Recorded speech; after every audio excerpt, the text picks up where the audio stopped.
So, Hood Justice. Abstract art. This show, I got a soft spot in my heart for this show. Because you just got to accept it for what it is. And what is that? I don't know yet. Okay. That's fair enough, actually. The best explanation I've ever heard from anybody is it's Grand Theft Auto with pro wrestlers. Sure. Can I stop you right there? I have not played Grand Theft Auto. But I have been told that one of the appeals of the game, besides the fact that you can do all sorts of horrible, atrocious things and get points for them, is that there is a story to it. And you can follow the story and it makes sense. Well, there is a story to the Urban Wrestling Federation. No, there's not. No, there is. I don't know what the story... I don't understand the story. But there is a story. I'll tell you what the story is. It's very simple, Vinny. Story is that there's a bunch of gangs, and they all want to get that money. That's it. I see. The problem is, I have this problem still after 2 episodes. I have no earthly idea. I shouldn't say no earthly idea, because I know a few of the people in a few of the different gangs. But I still really, honestly, have no idea who anybody is. That's the biggest problem with this show. That's a big problem, Brian. It is a huge problem. Don't get me wrong. I have the same one, by the way. Don't get me wrong. It's a big problem. In fact, the show opened up with some graphics, and I was on cloud 9. Because I thought, oh, there's going to be some graphics here. I'm going to understand who all these people are. Unfortunately, the graphics didn't last very long. No. And I still didn't know who anybody was. Now, I will say, I paid really, really close attention. And by the end of the second show, I will say, I'm starting to figure out who certain people are. I finally figured out who Uncle Murda was. It's taken me 2 shows. I have no idea. Apparently, he was all over the first show, and I didn't even know. I thought he was Not like a clue. Some secret special guy that was going to show up later. You know, like some guy in a video game. No, he's all over the first show, and he was all over this show as well. I do know who this guy is. How proud you must be. I really was. I won't lie. Now, positives of this show are a lot of large-breasted honeys. With fine asses as well. Yeah, you got to admit, Vinny. And the other highlight is, or the other positive is, you got to admit, the wrestling is not bad. And I said, I have never seen a show with such a great disparity between the quality of the matches and the quality of the other shit. Yeah. These matches were fun. There were some good matches. There was some fine action on the show. I mentioned to Dave yesterday that, and he didn't care one bit, but the fact was I mentioned it to him. Dave is not the target audience. No. Ricky Ortiz had the best match I've ever seen him have on this show. Oh, yeah. By, like, leaps and bounds. All of the matches on this show were fun matches. Now, the rest of it, again, I still don't have any idea what's going on. I mean, I do. I mean, I know they all want that money, but I don't know who's who hates who. Who's on whose side. Who's on whose side. Who has history. Like, I'm still who trying got to... beef. If I look through my notes, I can tell you who did the shooting at the end of the last show. Who? Tell me. Off the top of my head, I can't remember. But I did watched write it down. the show. I took notes. I have no idea who did the shooting. I did write it down because I think they said at one point Slick Wagner Brown was the shooting victim. That may have been. But I don't know who was pulling the trigger. Which we didn't get a follow-up on, by the way. No, they just said that he had a... I think they said it had just happened, so we were led to believe this show happened the second after that shooting. I see. That was point 1. And point 2, I believe they said that it must be a great adrenaline high. Sure. Like, getting shot is, like bungee jumping. I'm sure to some people it might be. It's a thrill to be shot at. All right, let's just go through the show. All right, go for it. I want to hear your review. Show opened with highlights of the last show. I've got a 2,000-word review that's going into the newsletter. I don't. I do. This is one of those things where it may just be best if I read word for word, but I will try to skim here. The highlights of the last show included lots of blood and violence and people talking about money. Mm-hmm. It was a 3... Then we were told it just got real, and men shot guns at each other. 2 men had a conversation in a stairwell or something. They agreed it was about to get real. A 3rd man showed up.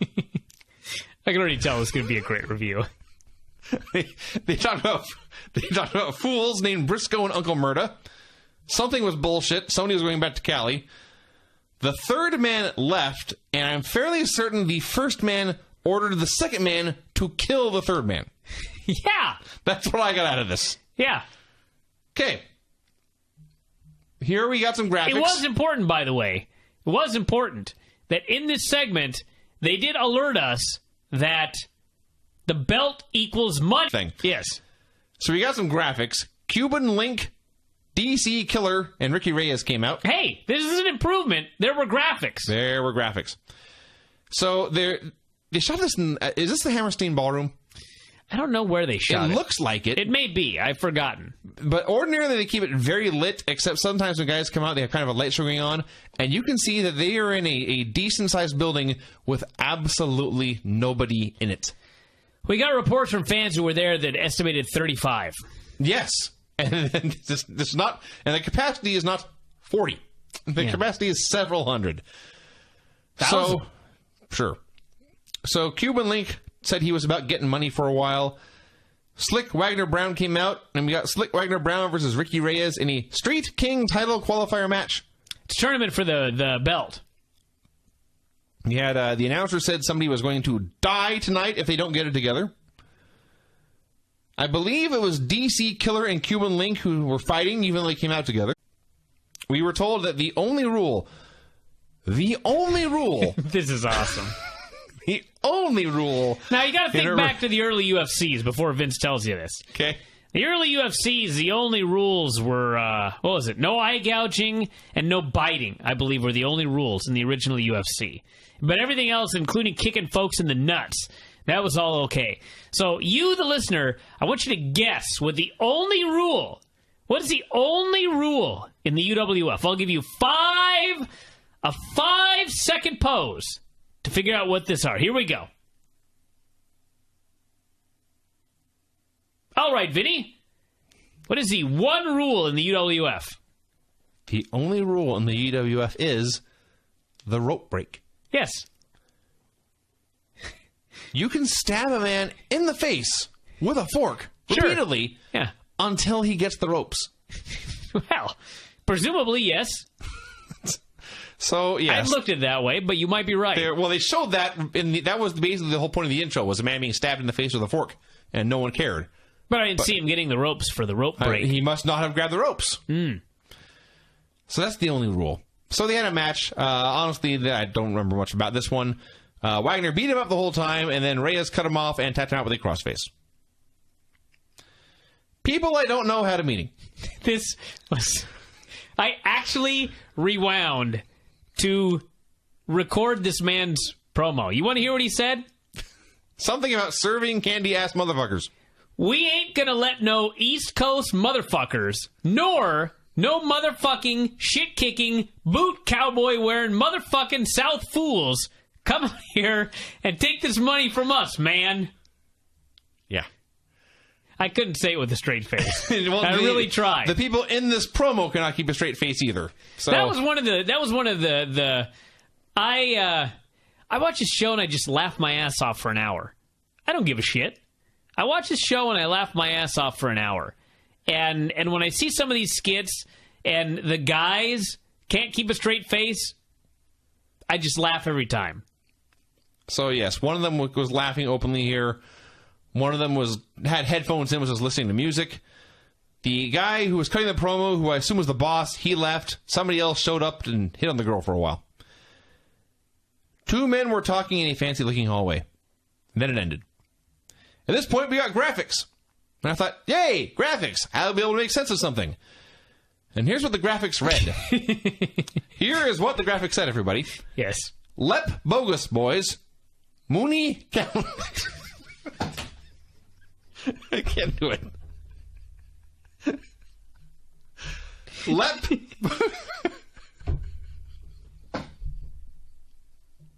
Show. Mooney count. Is that their names? It's Hoonie with an H. Oh, excuse me. What a fool I am. How can I think a man would have a silly name like Mooney and something respectable like Hooney? Yes. So that's what we get when we do get graphics. Lep, bogus boys, Mooney, count. Hooney! Whatever. Doesn't matter. Oh, God. So they went into a door. Coming out of the door were the two men from the fancy hallway. They all went their separate ways. One of them got in a car and drove away. Yeah. Men met in a dressing room. I think, and in fact I was proven right by the end of this, one of them was Scorpio Sky. I recognized somebody on the show. Why? Because I watched some PWG before. So Scorpio Sky was involved. Two men met and hugged and they slapped hands about 9 different times. And when I say 9 different times, I don't mean like they slapped hands 9 times in a row and then talked. No, I mean they slapped hands, they talked for a while, slapped hands again, talked for a while, slapped hands again, repeat. You know, one problem with this show, I don't want to harp on the negatives here, but one of the problems with this show, let's be honest, it's one thing when you do a bunch of skits and you have no idea what the guys are talking about. That's a problem. It's an even bigger problem when you do a bunch of skits and you don't know if you know what the fuck these guys are talking about because the guys talking are mumbling. Yeah. There was a lot of mumbling on this show. Mm-hmm. Where even if I wanted to know or I could start to piece things together, I wouldn't be able to because I couldn't even hear these people. There are some serial mumblers in the UWF. Yeah. Got to fix that. Speaking of, in this next segment, 2 guys and a girl were having some drinks. I couldn't understand anything they've said. I have seen almost all Wacky Lucha skits I've understood better, and they are in Spanish. And I understood a little of this. By the end, I understood a little. In the middle of this, I wrote, "This isn't so bad as funny, it just sucks." And a few seconds later, they proved me wrong. Yes. Because one of the guys was rambling on, talking about whatever, and then the other guy, who had his arm around the girl, turned to his male friend and said, quote, "You fucking up my pussy." Yes. And so the guy got the message as he left. So the first man turned to the woman and said, "You still owe me some pussy, right?" She shook her head. He said, "No, motherfucking G's." And it ended. He was appalled. Yeah, but not surprised. Yes. He sensed that his friend was fucking up his night, and by the time he kicked him out, it was too late. This was not the first time his pussy had been fucked. No. Okay, we went back to that one room where the one guy was laughing and the other guy had headphones in. Boss man returned. At this point, everyone had been hitting on his girl, and when he showed up, they all stopped. We were only 23 minutes into the show. Was this the one where the guy took his pants off? Yes. The boss explained some of these guys in this room were taking Block's spot. Who the fuck is Block? You know, one of the guys. What is his spot? I don't know. At this point, yes, one of the men stood up and removed his trousers to reveal some teal Speedos. I believe he said that he had been watching wrestling forever and this is what wrestlers wore. To which the boss said, "So you walk around in those every day with those under your pants?" And the guy said yes. And then everyone in the room could not contain their laughter. Yes. As noted, somewhere around here is where I started to turn around on the show.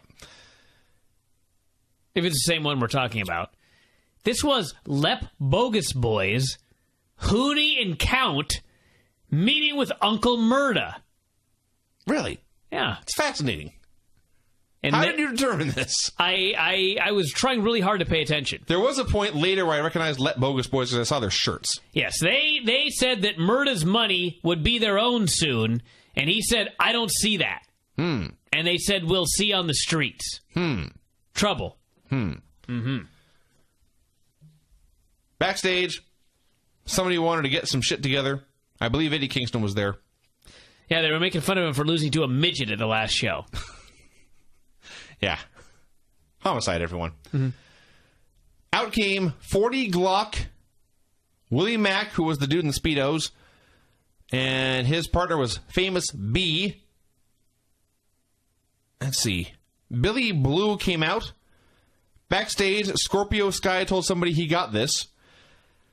The match, when it finally started, was, as best I could tell, Willie Mack and Famous B versus G's and Bandito Jr. Right? I think so, yes. Yeah. Scorpio Sky also came out and did a bunch of stuff. Point is, there were 5, perhaps 6 men out here doing a bunch of spots, and they were cool. Yeah. This was a... If you ever watched the old Ring of Honor matches when they would just do a scramble match, when the announcers would say, quote, "This is just going to be a mindless series of spots," this reminded me of those. Just 2 guys would do a big spot. One of them would win the spot, basically. The other one would bail, and the other guy would stay in and do something with somebody else. Sure. Repeat. It was fun cool. match. It was very cool. They did a big train wreck spot that ended with the Willie Mack, the big dude in the Speedos. He was the biggest man, and he finally hit a giant dive onto the pile. This train wreck spot featured some of the best catches you will ever see. I was totally fine with all this. And then finally, G's won. I believe he pinned Famous B with something like a foot stomp to the back of the head. It was not as dangerous as it sounds. The G's up, hose down. That's what they called it, yes. Mm-hmm. This gets a giant thumbs up. It was a good match. I enjoyed this. I was amazed watching this because, A, there's a lot of good workers in the UWF. And the funniest thing was, I kept watching G's, and I'm like, geez, this guy is, no pun intended, this guy's pretty damn good. But he doesn't seem to be able to get to the top rope. Do you notice that? No. Like, every time he tried to scale the top rope, it was the scariest thing he'd ever done in his life. And he finally would get up there and do his move, but it was rough going every time. That may have been because the middle rope was broken. Oh, that's also a problem. I did notice that. The middle I rope didn't notice the ropes were very loose. I didn't notice one was broken. The middle rope went beyond being loose and was just broken. Guys were like, yeah. I'm pretty sure it was just busted. They may have fixed it before the main event, although it wouldn't matter for that one. So, this match ends, and G's and his crew are happy, and they got their hoochie, and they're all walking down the aisle, and some of the 35 fans came over to celebrate, and there were children there. Yeah. Well, they're just watching the wrestling. Like, less than 10... Yeah, but before the wrestling guys are coming out, and they are saying motherfucker over the house mic over and over and over again. And we got about a 10-second shot of that, one of the large-breasted lady's ass. They put an ass on camera, and I don't know if I would say it was on there for too long, but it was certainly on camera for long enough. So, the Let Bogus guys left the building. They ran into somebody else who's going inside, to the man you've told me is now Uncle Murda. Uncle Murda explained to this new person that his money had been coming up short, so he was going to go to Miami and visit Briscoe, and he made it clear that by visit he meant kill. Yes. We saw what I believe was a drug deal going down in a park. This took 5 seconds. We saw, but did not hear, a guy talking to a girl in a hallway for 6 seconds.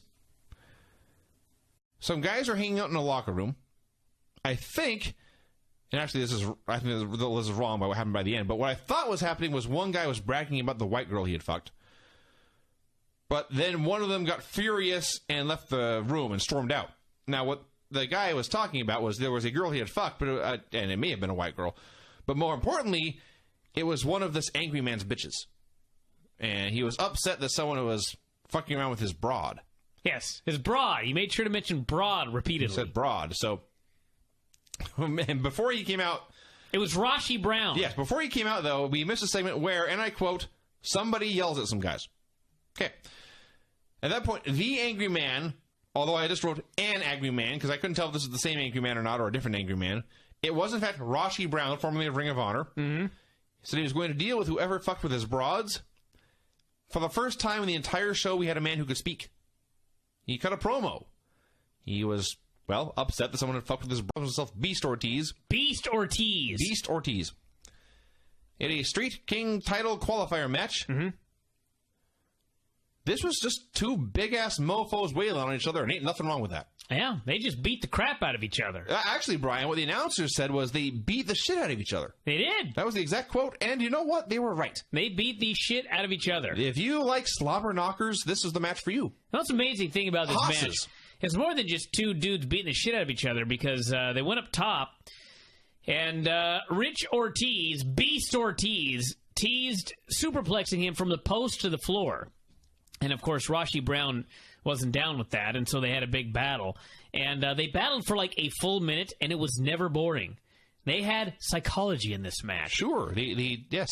And so finally, Rashi speared him out of his boots, and Ortiz took a hilarious bump.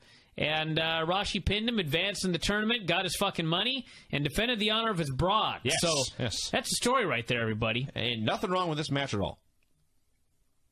Big Block came out to talk about money. Homicide yelled at somebody. The Triple C's informed us they are here to get that money. They were named Gunplay, Young Breed, and Torch. The first one, Gunplay, he starts off doing what I think was going to be a Macho Man impression. Then he stopped and he just talked for a while. And then Young Breed spoke. Young Breed is, if you ever watched King of the Hill, Young Breed is UWF's answer to Boomhauer, a man who cannot speak at all. And Torch said some stuff. Homicide cut a promo at night under the Brooklyn Bridge. This was an awesome promo. He talked about his houses across the country and his bitches. Yes. Did I miss anything there? No. I just loved every moment of this. Homicide is great. He wanted to introduce us to the Brooklyn Bridge because he lived in the best city in the country, and he talked about how he had houses in L.A. and in down south, he said, even New York, and he had bitches. Yeah. Then we had Kingston. Eddie Kingston was getting drunk somewhere. I mean that by which he was cutting a promo. He's been drinking ever since he lost to Homicide in the last show. He's getting drunk somewhere right now, too. Yeah. Yes, the gimmick is he lost to Homicide, and he is not over it. He's not dealing with this well. And he said Homicide had advanced in the tournament, and I believe he said that he was going to take Homicide out. I know he said that he had been ready to die since age 14, so it didn't matter if Homicide was threatening him. Mm-hmm. He said since the first day his mother put him out of her fucking womb, he'd been hopeless. I've been hopeless for years. I don't care. And I believe he claimed he owned a building, and that's how he made his money, and he was still drinking. Yeah. The cameraman tried to cut him off. He wasn't having none of this. And then we got the end. Somebody was screaming his way down an alley. Actually, the first part of this was awesome. There's this guy. He's screaming down an alley. He is calling somebody out. He clearly wants to fight. Then somebody goes up to attack him to his face, mind you. He's there to fight, and he just... The first guy we saw screaming, acting all tough. Lowlife Louis Ramos. That's who it was? Yes. Isn't he the guy who got stabbed with a fork in the last show? Yes. Yes. Well, he did not get stabbed with a fork here, but he just got a public ass whipping. By Murda One. How do you know? I was paying attention. It's fascinating. Murda One and Lowlife Louis had a brawl in an alley, and it went on a long-ass time. And it was very brutal. They used razor wire. Yes, they were, and if they had just grabbed barbed wire like a gravity strand of barbed wire, I might have assumed this was fake. This was shot in a real alley in New York next to a real chain link fence with what I assume was real razor wire. Yeah. Yes. They're insane. And Louis, his gimmick is that he mutilates himself on a regular basis. Yes, yes. Which is what happened here. And so Murda beat the shit out of him, as the announcer said, and caused him to bleed profusely. And then Louis made a comeback, sent him into the fence. Murda gigged. And then Louis put a plastic bag over his head to kill him. Right. And he was screaming, and I quote, "I'll kill ya, I'll kill ya." And then the screen froze, and the show's over. So last time, we saw a shooting, and this time, I think we saw one guy kill another guy with a plastic bag. But right. I'm not sure yet. We'll have to wait till the next show.